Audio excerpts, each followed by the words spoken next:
If you saw the video I posted yesterday, you'll know what this bit of paper is about, but it's just to show that I do take my own medicine. Of trees in the midground and background, first we have to get a foreground that's not trees. I thought this photo that I took in Marie Antoinette's farm complex kitchen vegetable garden was a good example. We just had these very low cut borders, really, small hedges just around the different plots in the kitchen garden. So one of the things I'm doing with this is that I'm using a heavier pen that I'm going to use for the background. I'll use the heavier pen, a 0.2 millimeter, I think it is. That will take us to the midpoint in this garden.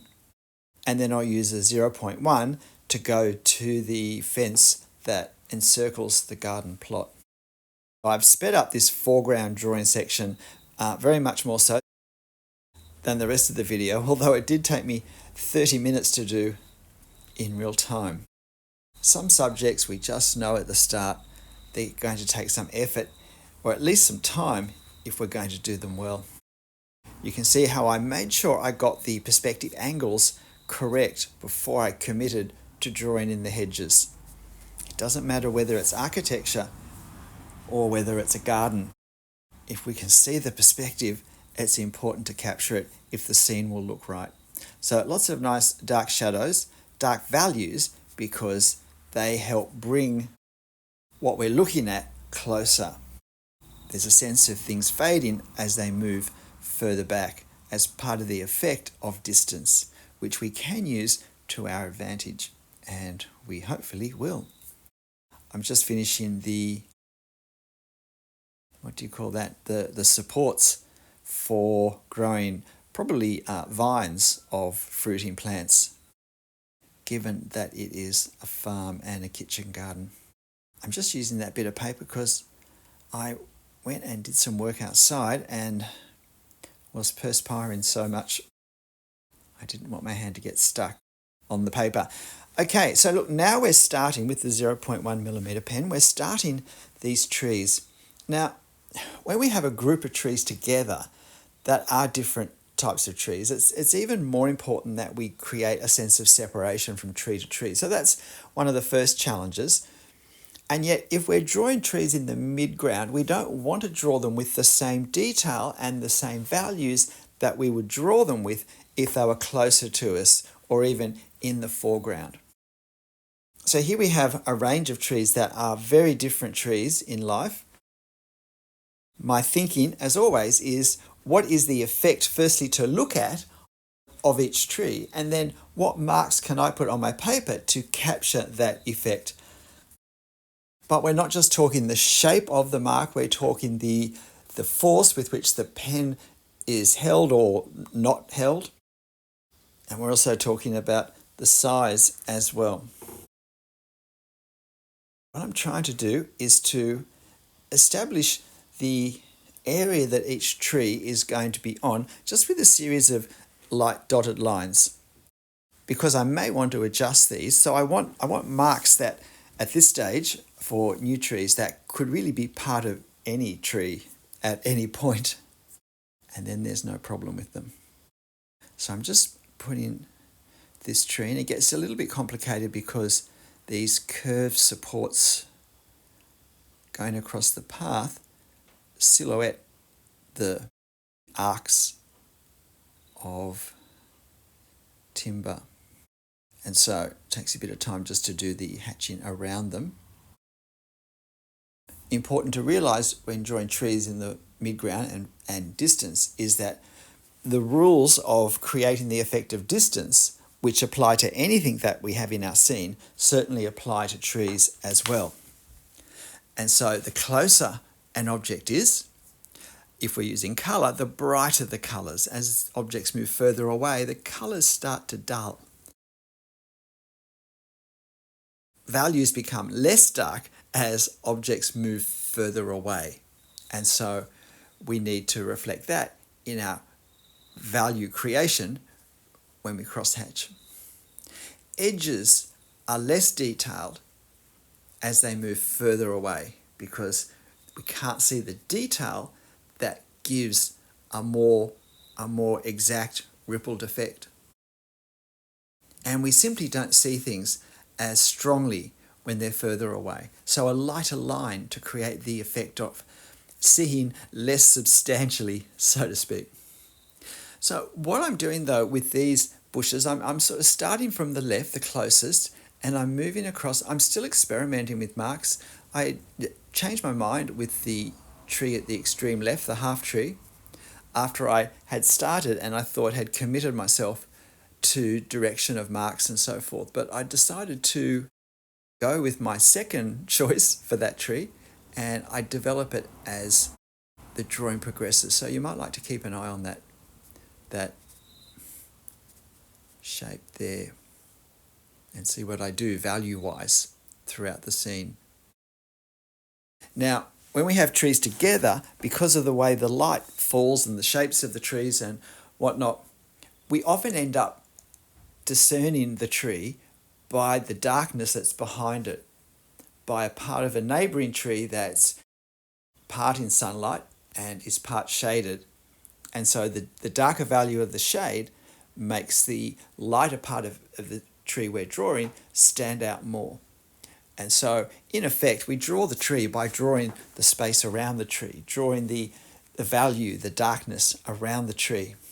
But because these trees are at best mid-ground, but most of them are actually distance, we need to just go lightly on all of that. And as we move further back, you see with some of these more specific trees that are further behind, I'm aligning them with what's vertically underneath them, which is various corners of the kitchen garden. And if I'm happy with the proportions of the kitchen garden borders, which I am, then I can use them to approximately reference something that needs to be measured horizontally across my drawing.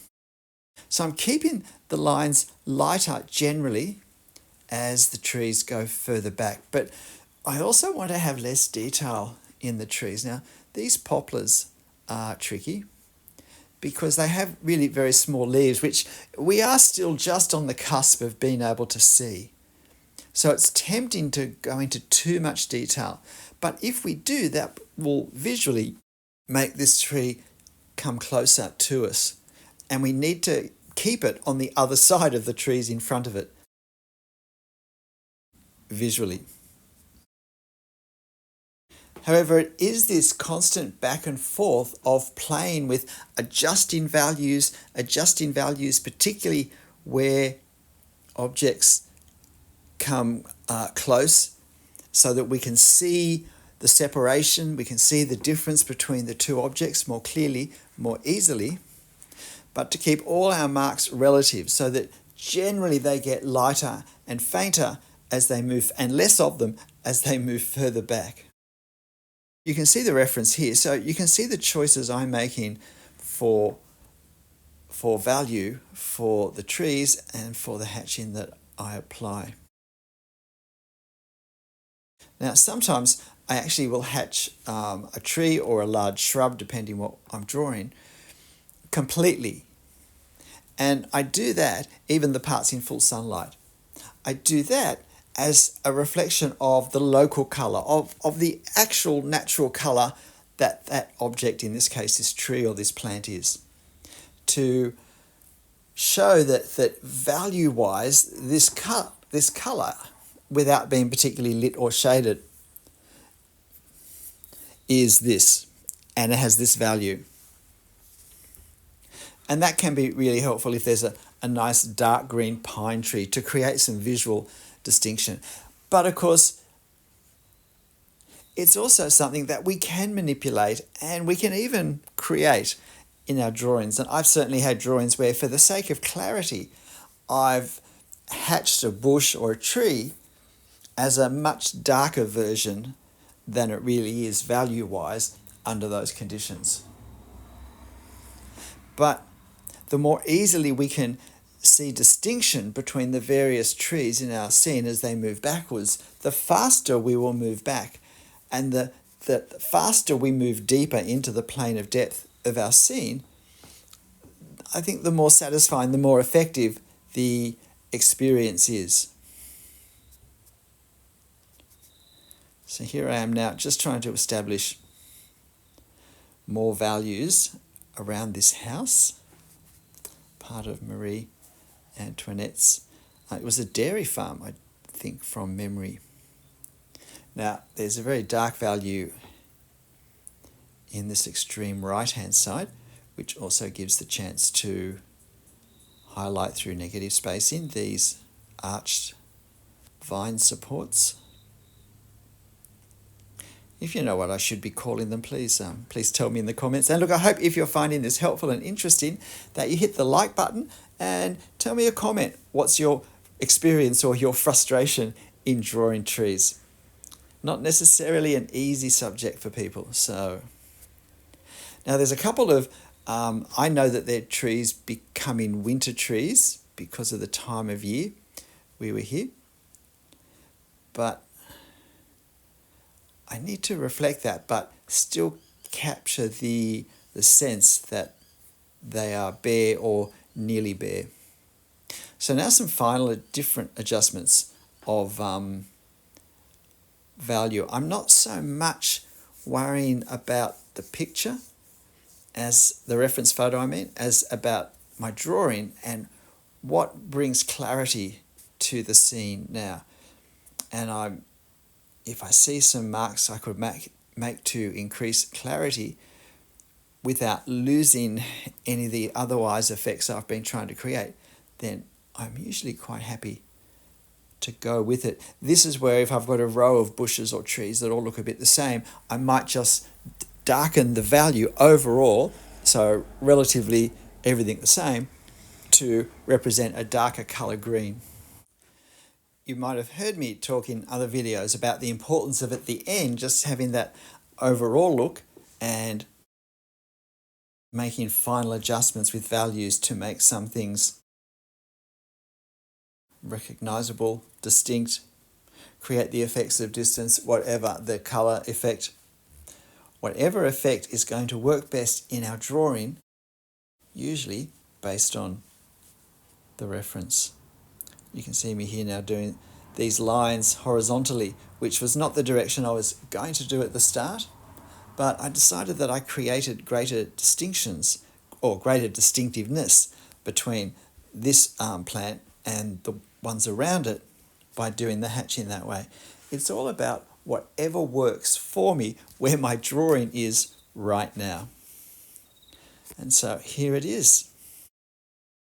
Great scene in the gardens of the Palace of Versailles with a good selection of trees and shrubs in the midground and the distance. I hope you have fun doing it. I will put this reference photo, of course, on my channel community page so you can have a go drawing this. G'day, I'm Stephen Travers. I hope you found this interesting. I love this sort of scene. It was a beautiful spot, a beautiful day, and a beautiful scene to record by doing a drawing of it. But look, whatever you draw and however you draw it, make sure you have fun. I'll see you next time. Bye.